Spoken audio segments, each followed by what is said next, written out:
Alright, hi guys, so here's a breakdown of Remains. Starting off with context, the poem was written by Simon Armitage in 2008, and the poem is based on a real interview that was conducted with a British soldier, a war veteran perhaps, and he fought in the Iraq and Afghanistan conflict. And this is also the reason why the poem feels so raw and unsettling. Armitage is focusing on modern warfare, where war isn't glorified, it's more about the PTSD, the guilt, and the confusion that follows after the war as well. Now, looking at title analysis, so the word remains, it can have two meanings. It can either mean the physical remains of the dead that's left behind in the poem, and they'd refer to him as a looter, or it can also mean the remains of the memories that's left behind in the soldiers' minds even after the war has ended. It kind of shows that the trauma does not necessarily end, it remains for a longer period. So essentially, the message that Simon Armitage is trying to get across to the audience is that war is damaging and it's not heroic. And in fact, he highlights the long term psychological impacts it has on soldiers. And by doing this, it challenges to the traditional or sort of romanticized ideas of war.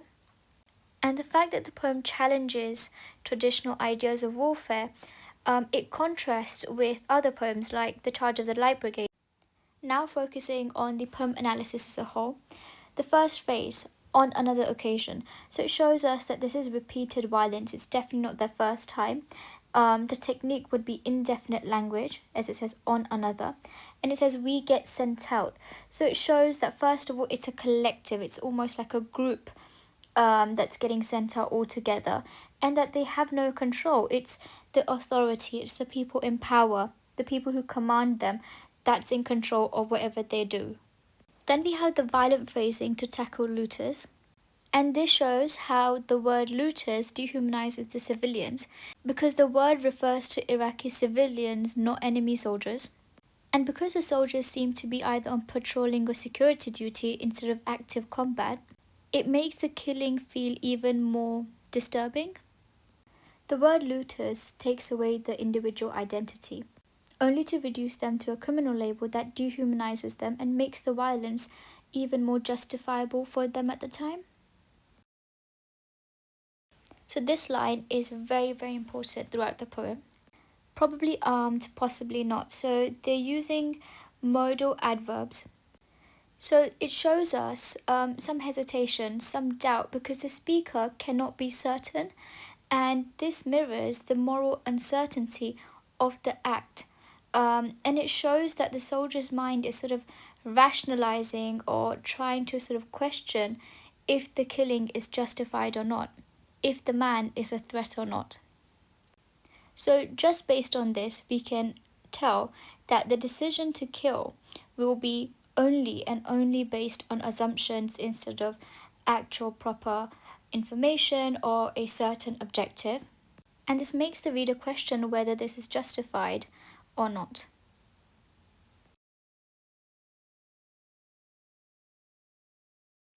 Well, myself and somebody else and somebody else.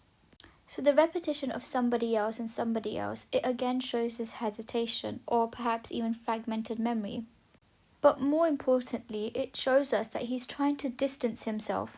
So the speaker is trying to spread the responsibility across everyone. He's not consciously taking it all on himself. And he does this very vaguely because he does not name anyone. So it shows us that he's trying to sort of diffuse the guilt as well as protect himself from the act.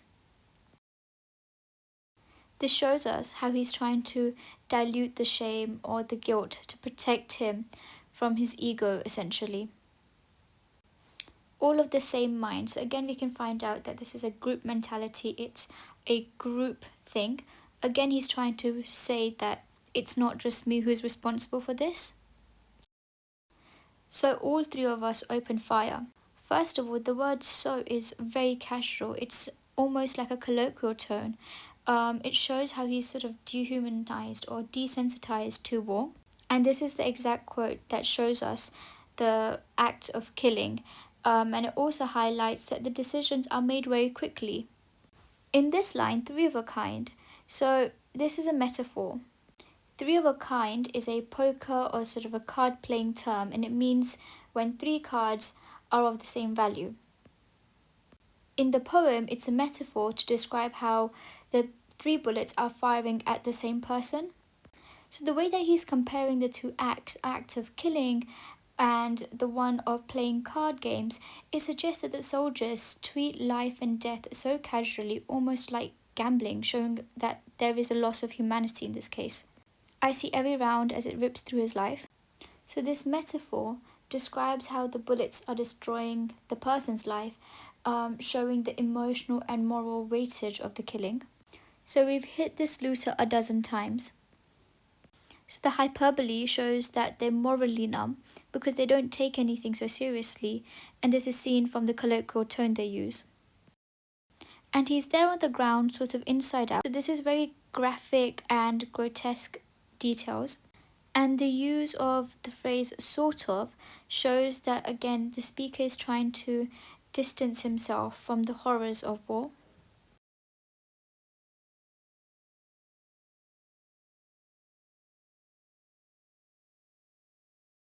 Pain itself, the image of agony. So in this case, pain can be physical, emotional, or moral. So in essence, it's trauma. It's something that cannot be fully expressed in words, and that's something that Armitage calls it the image of agony. And tosses his guts back into his body. So in literal sense, it's talking about putting the dead person's intestines back into his body. And again, he says it so casually, using colloquial language. To the reader, it's quite graphic and it highlights the horrors of war. The next sentence, then he's carted off in the back of a lorry. So this shows how they treat death and injury as if it's like a normal daily routine sort of a situation for them. It's the loss of identity and humanity in the middle of war. It's dehumanizing to a great extent.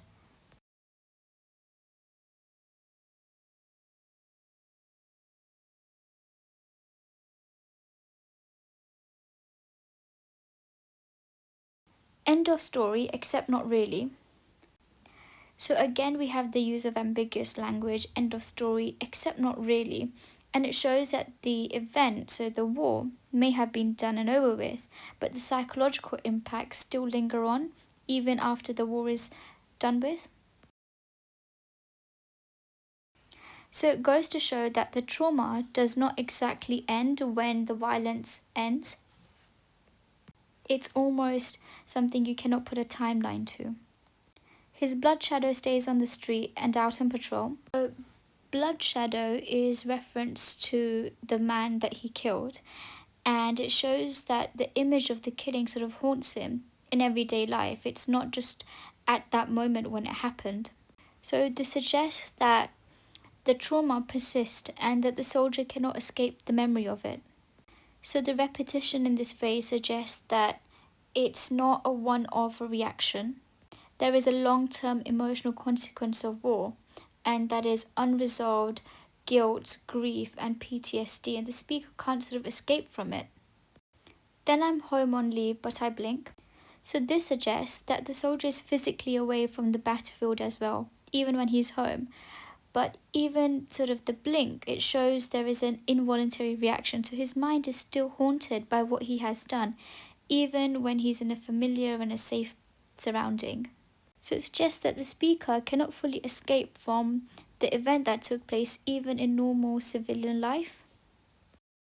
And he burst again through the doors of the bank.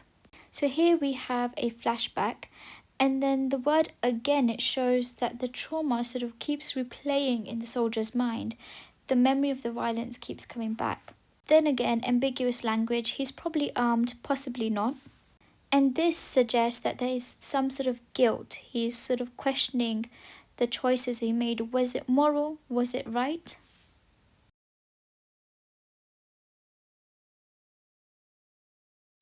Dream, he's torn apart by a dozen rounds.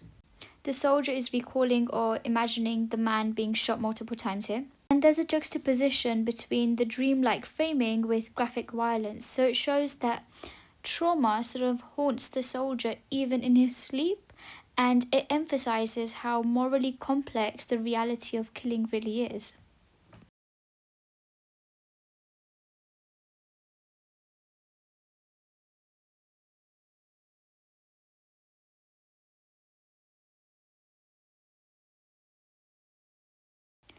And the drink and the drugs won't flush him out.